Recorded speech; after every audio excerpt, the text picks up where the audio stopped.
All right, hello, good morning. My name is Megan Kidd, and this is my presentation on Chapter 8, Developmental Theories. The definition of development by van der Zayden is here on this slide, and we will be going over adolescent mental development and a few other forms of development that will be demonstrated in these next few slides for you. We're looking at personality development through multiple academic lenses. We will not be discussing all of these schools of thought. For example, biology, anthropology, psychology, and of course sociology will be the one that we're focused on. But psychology will be touched, biology and anthropology, as they're all intersectional in some way, shape, or form. And for the next slide, we are looking at life stage, lifespan, and life course. The life stage theories tend to lean toward the idea that developmental stages are linked to age, and those stages are typically universal. The lifespan approach analyzes individual interactions as well as societal involvement and influence through a person's lifespan. And the last one, the life course perspective, shines a light on the impact that societal norms and social pressures have on a person's personality. And then we look into the shared assumptions on those stages that were just discussed, and we look into quantitative and qualitative changes, as well as change of direction, which would be referred to as physical, that would be the quantitative and qualitative changes would be in reference to physical maturation. For direction of change, simple social interactions to more complex social interactions and exchanges. Critical age and experience would be referencing critical life events, altering events, traumatic events, some not. Constancy and cumulative influence, and that was in reference to enduring the impact of our childhood experiences. The next stage, we're being introduced to our first theorist of the chapter, Erik Erikson. He introduced the theory of 8 stages of man, which has actually been drawn from his predecessor, Sigmund Freud, who wrote the 5 psychosexual stages, his theory. That was 5 stages of psychosexual theory. And Erikson derived a sociological approach that expanded just the infant and adolescent stages, but actually goes on into our transition into adulthood. So we'll look into him more. And with his 8 stages of man, we have the first and second one. First stage reads, a basic sense of trust means that the child has learned to rely on his or her caregivers to be there when needed, versus the complete lack of trust between a child and their caregiver that will inevitably affect the rest of their lives. That's basic Freud. That actually coincides with his oral stage, which is just the infancy stage where they're learning how to adapt to the world around them, adjusting, and we'll see that in stage 2. This stage, therefore, becomes decisive for the ratio of love, hate, cooperation, and willfulness, freedom of self-expression, and its suppression. And that's a quote directly from Erikson. Stage 3 are self-initiated ideas in children, and how they can be diminished by peers or other social facts that lead to unhealthy habits and tendencies.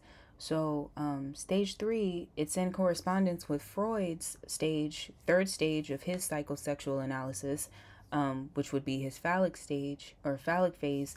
But Erikson says in this stage, this is where guilt and initiative is born. And so this stage is pretty similar to the idea of the generalized other. Kids are taught socially how to interact, play, imagine, and dress. And kids that are typically teased for their originality or distinct traits may develop a sense of guilt, which Erikson suggests can lead to overcompensation. And then in the 4th stage, we see that emphasizes the importance of social institutions, such as home and school.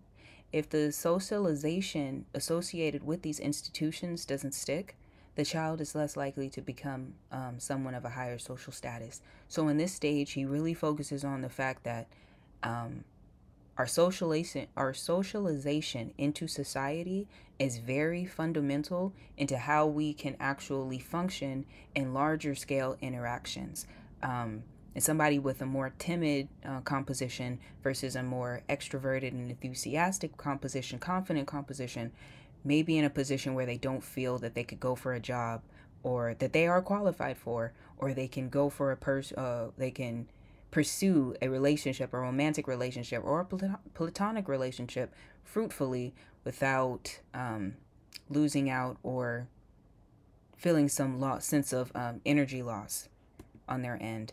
And for stage 5, we go to the last stage for Freud's psychosexual analysis, and that stage is actually that's called his genital stage or puberty stage, but Erickson takes that and shifts it, and he looks at the role, the complex role integration between adolescence and adulthood.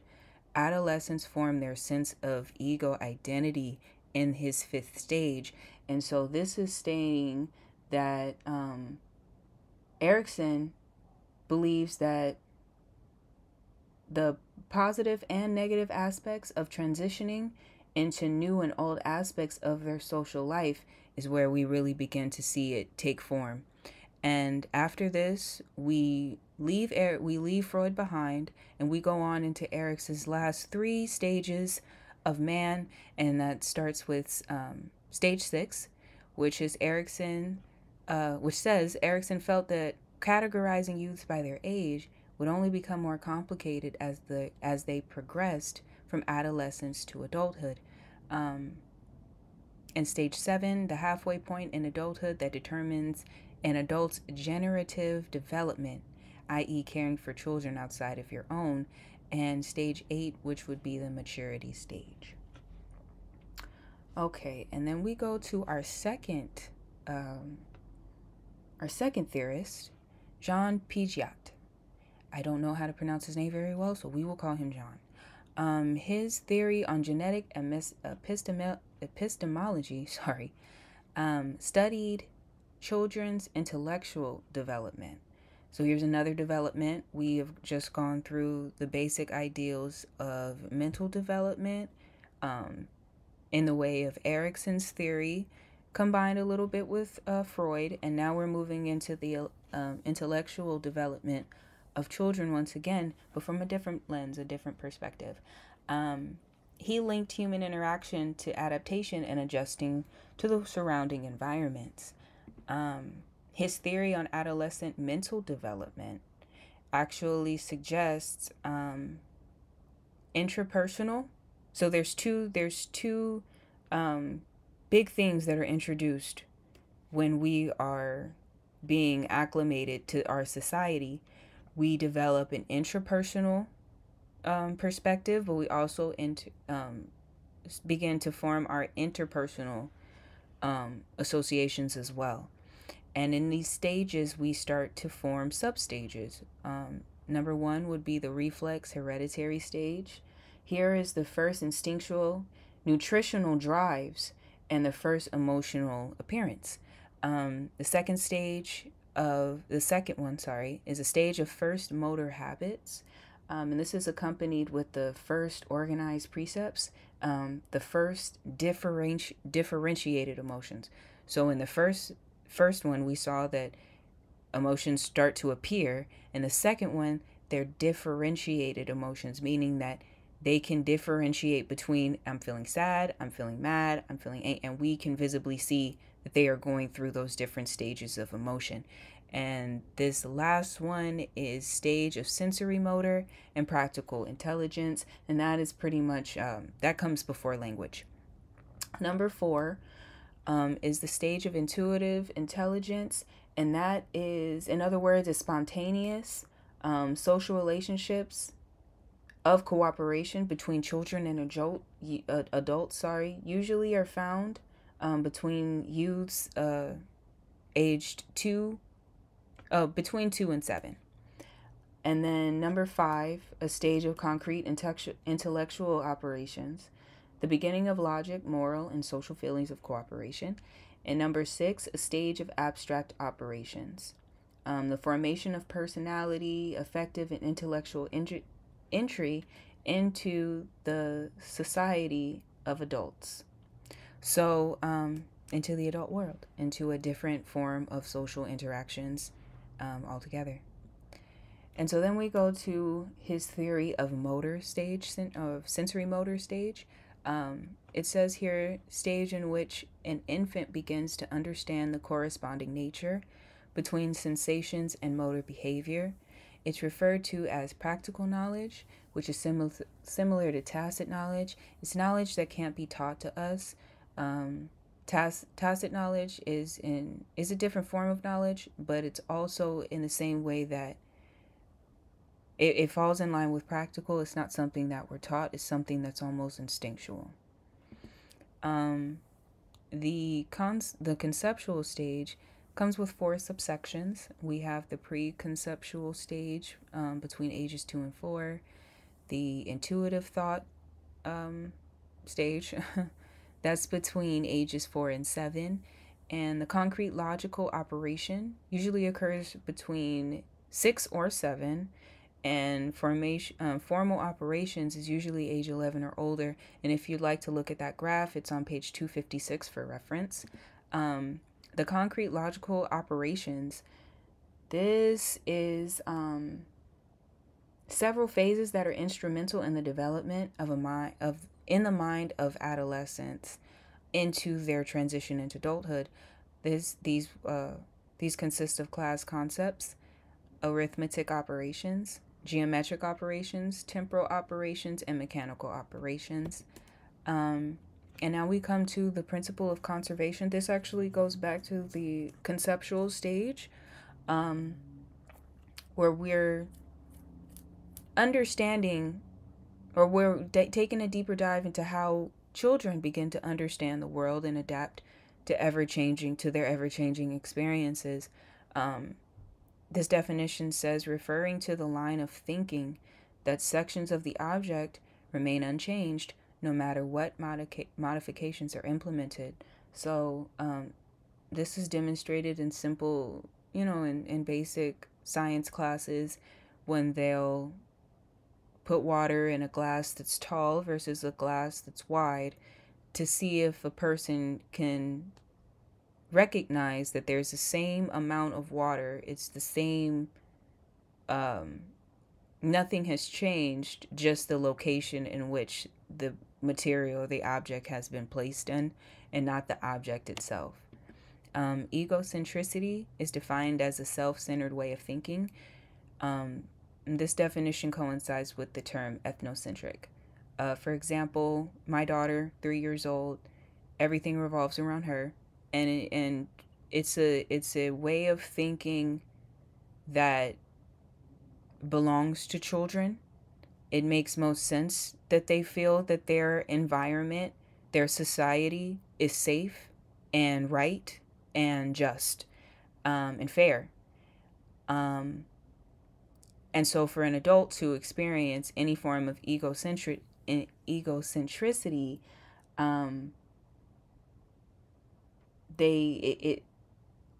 it's a clear indication that they have not explored any perspectives outside of their own. And then we move on to formal operations and cooperation and personal autonomy. And according to John, this transition from concrete thinking to abstract thinking is tied to social and affective development. So this is where children's ability to assume the perspective of other persons develops further in both intellectual and social dimensions of personality during the adolescence stage. And then we go to our final theorist, Kohlberg, and his 6 stages of moral development. And his is most interesting because it actually builds off of John's 6 or his